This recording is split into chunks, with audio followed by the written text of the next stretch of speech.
This disgusting witch hunt trend needs to stop. Why do I get accused of using AI when I'm not using it? There is something about this image that heavily screams AI. Stinks like AI, it's awful like AI. Even talented artists with a large following could end up turning to the dark side that is AI. Okay, enough. I've had enough, and someone needs to make a video and call out this disgusting trend I've seen, which is to create these fake, unbased witch hunts against artists. In the past couple of weeks, I have noticed a sharp increase in these witch hunts against artists where both social media content creators and anonymous users comment or send absolutely malicious messages to artists because one, they're either suspicious of them using AI, or two, just because they don't like the art direction. Yes, some people are just not happy with the art. So in today's video, I want to cover two different controversies that kind of intertwine because they're both related to an almost normalization in some circles online, which is to go after artists, in my opinion, often in malicious ways. So let's get into the first controversy, which has been brewing for a while, but it was really brought to my attention this week.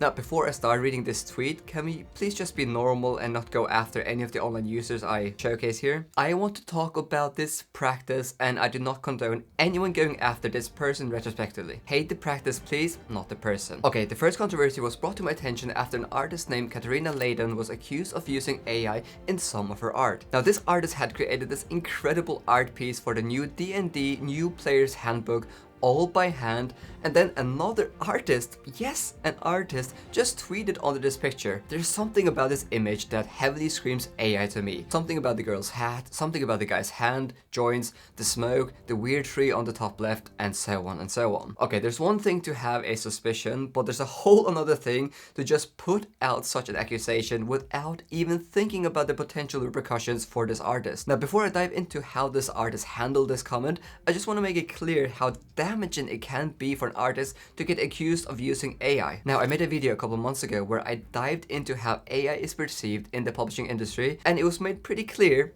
generally authors have a strong negative perception of using AI to write books. Now, that is very much also the case for illustrators and artists, but it almost feels like it's even more toxic in illustrating circles, most likely due to how much AI art has progressed in the past year. Now, the algorithm doesn't really promote lots of these discussions to me because I'm not an illustrator and I actually don't follow that many illustrators, unfortunately, but just a quick Google search showed me that falsely accusing artists of using AI is becoming more and more prevalent. For example, an artist that goes by Pronastias was randomly accused of using AI under one of her tweets where a user stated, "This looks like AI generated images with photoshopped hands added in. Why is this style so different to what you usually produce?" Now, this random tweet or accusation got 285 likes. What? I mean, seriously, is there just like a herd of random Twitter users just going out looking for comments where people accuse artists of stuff and then just liking them? I mean, out of those 285 people that liked this tweet, does no one think about the potential that they might be wrong? What if no AI has been used? I mean, are these people going to apologize for liking and promoting such an accusation? Now, the artist responded stating that all her art was drawn by hand, but apparently that was not good enough. The accuser then went on further and started dissecting the image and talked about how there are differences in the hand and so on. And again, that comment got 91 likes. The artist then responded stating that the mistakes in the image was only due to their inexperience, not due to them using AI. Now, this really triggers me. Imagine being an artist trying a new art style or something, and obviously you do not have the skills to master everything, and then people, just random people on Twitter, start accusing you of using AI. Something that can have serious repercussions for you as an artist. But it gets worse. There was then a follow-up question where the user asked to provide evidence of the whole process. Again, 45 likes, with loads more comments analyzing the piece of art and accusing the artist of using AI. And then someone retweeted it and wrote, "Stinks like AI, it's awful like AI." I mean, what is the purpose of such malice against a random artist you never met? But you know what? This art piece was never AI. Someone already wrote about this incident. I'm starting to think that these antis haven't really picked up a pencil in their whole life and they just enjoy hurting other people. And I fully agree. These people go and bully an illustrator that has spent hours upon hours working on a piece of art, and then they seemingly just go away, probably hunting for the next artist or illustrator to bully. Now, you don't think this is having an impact on people's mental health?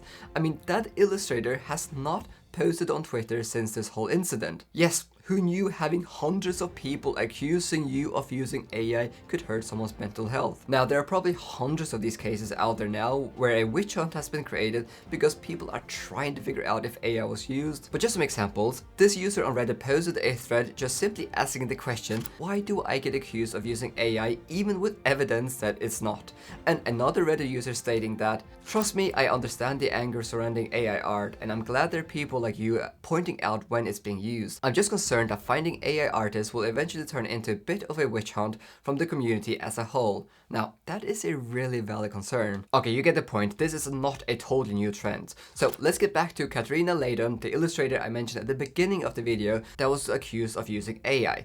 Now, Katarina was quick to write, I don't use any AI now or ever will. I paint everything by hand. I don't even use 3D because I'm not capable. This piece is not perfect at all, but I assure you that I had spit blood to finish it in this very limited time of the deadline. The witch hunt is making me sick. Now, firstly, well done Katarina for speaking out, and I'm so sorry you had to go through this. Now, I think there are 3 reasons I care about this topic. Firstly, many illustrators have created so many pieces of art that have genuinely given me so much joy, and what illustrators do adds so much beauty and value to the book community. So I want them to feel like there are actually people out there having their back. Secondly, I am married to a painter and someone that has started illustrating. I mean, my wife, she creates these beautiful pieces of art that we send out to my lovely patrons every 3 months, and her art has given me so much joy, and I would be so angry if people accused her falsely of using AI and then there were like 300 people liking such false accusations. Thirdly, mental health is a real thing, and we need to acknowledge that these pure witch hunts are just toxic and malicious. Obviously, there's a much bigger conversation to be had about AI and how we discern who is using it and so on, and I'll just state, I do not know how we can move forward,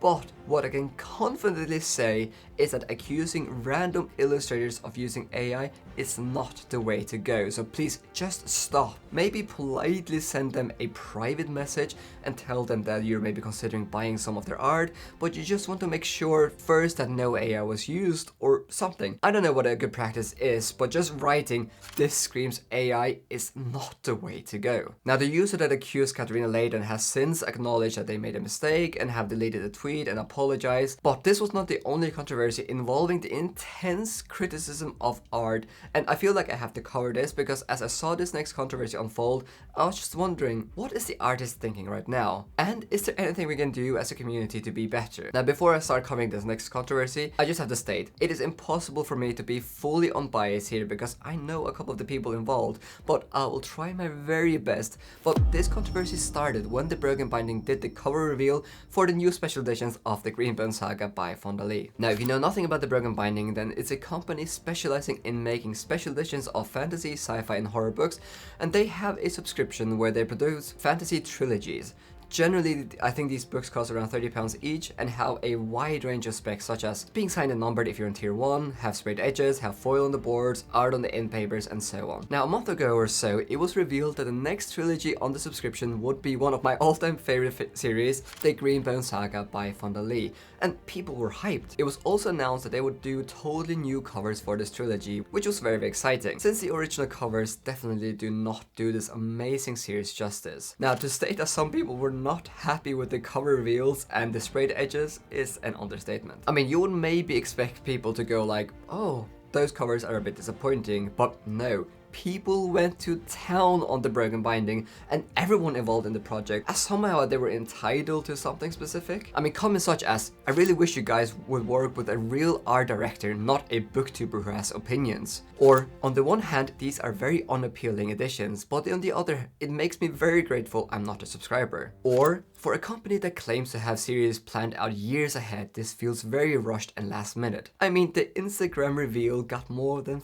500 comments, and on the Facebook group, more than 200 comments. Let me make it clear, obviously, it is okay to have opinions, and it's okay even to dislike or hate a piece of art, but you would almost expect the Broken Binding had done something evil and vile here. I mean, can we just chill for a bit, please? Now, my personal opinion is that I think the covers are awesome, especially when you look at the full cover, and all 3 covers depict some really iconic scenes from the books, which is awesome. Secondly, the sprayed edges are also amazing as well, and the artist, Karis Logue, said it was inspired by Chinese and Pyrenean glass, which is found in Southeast Asia. Now, I do agree that together the edges and the covers probably not fit that well. I will totally concede that point, but I just don't understand this strong negative reaction. I mean, firstly, these books are £30, not £300, and for the price you're paying, you are getting an insane value. Again, just to reiterate, these editions will be signed and numbered for tier 1, have new covers, foil and naked hardback, illustrated end papers, full color map, head and tail bands, ribbon bookmarker, and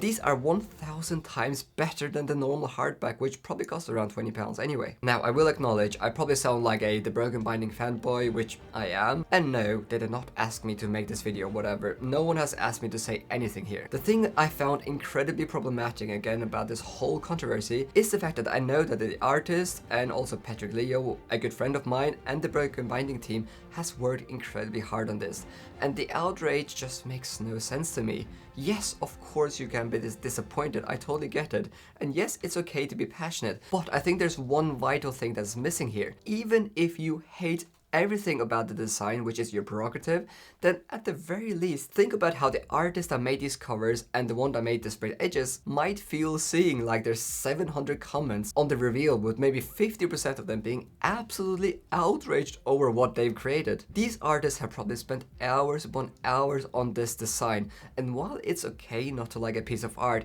you can actually say it in a nicer way. Basically what I'm trying to say here regarding both of these controversies is that can we please just give illustrators and artists a bit more respect in our community? Please? As I said, I don't love the combination of the covers and the edges, but I don't have to be mean about it, and neither do you. I don't know, I just feel like something had to be said because I found this almost normalization of writing really harsh and occasionally straight up mean things about illustrators and the art they've created, or just falsely accusing them of using AI, to be quite alarming. Obviously, I think 99% of you watching this video are not in this camp. I mean, my viewers are generally the best, but please, next time you have a concern about AI being used, or the next time you are very disappointed in a piece of art, take a breather and try your best to not get involved in this herd mentality. And try to say what you want in a constructive way. That's all I'm asking. But what are your thoughts on this topic? Am I making it too big of a deal here? Now, if you want to learn more about the role of AI in publishing and some of the controversies related to that, then check out this video. Oh, you're still here and you want more? Well, the good news is that if you want more and you want to support me, then I do have a Patreon. Now, if you didn't know, then I have a Viking book club where every single month we read one book together, and you can be the one that can put the book forward. Last month we read this book, and this month we're reading this book. And at the moment we are trialing having Zoom book club discussions after everyone has read the book. So also, if you want to discuss a book with me and other like-minded people, then the Patreon is the way to go. Now, in addition to getting your name in my videos, joining the Viking book club, potentially getting art cards depending on what tier you are, I am also basically spending around 100% of my Patreon income to reinvest back into my channel. Since I launched my Patreon, I have had more than 30 videos professionally edited. And just to give you an example, from September 2023 to March 2024, I have spent more than $1,500 into video editing with the aim to consistently post high quality videos for you to enjoy. It is much appreciated.